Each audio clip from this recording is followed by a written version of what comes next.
Hello बच्चों, यहाँ पे प्रश्न यदि आई कोटि 10 का एक अवयव है तब आई का सारणिक बराबर क्या होगा। चार विकल्प है। चलिए इस प्रश्न को हल करते हैं। मुख्य अवधारणा अगर मैं इस प्रश्न का लिखूं तो देखो, अगर मुझे दिया हुआ है आई क्या होता है, इकाई अवयव या मैं कह सकती हूँ एक अवयव। इसे मैं एक अवयव भी कह सकती हूँ, दोनों समान है। अब इकाई अवयव अगर मैं देखूं कि मान लीजिए इकाई अवयव दो कोटि का मतलब 2 बाई 2 का, तो ये क्या हो जाएगा, इस तरीके से होता है। इसके सारे जो विकर्णीय अवयव होते हैं वो एक एक होते हैं और सारे 0 0 होते हैं। तो चलिए इस प्रश्न को हल करते हैं।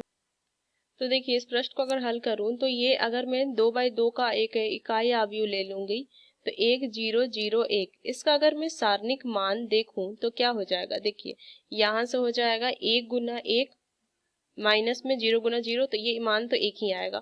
उस तरीके से I3 मतलब कि तीन कोटि का अगर मैं एक इकाई अवयव ले लूं तो इसका सारणिक मान क्या हो जाएगा। देखिए, ये जो हो जाएगा I3 का सारणिक मान, पहला पंक्ति से खोलेंगे तो इसको क्या हो जाएगा, एक, तो यहाँ से क्या 1 गुना 1, तो यहाँ से हो जाए 1 गुना 1 ऋण में 0, फिर तो सारे शून्य ही हो जाएंगे, तो इसका मान भी 1 आ जाएगा। तो इस तरीके से अगर मैं देखूं कि 10 कोटि का भी अगर मैं उसका सारणिक मान ज्ञात करती हूँ तो इसका मान भी 1 ही आ जाएगा। तो अगर मैं देखूं इस तरीके से कि इसका सारणिक मान ज्ञात करूंगी वो भी 1 ही आएगा।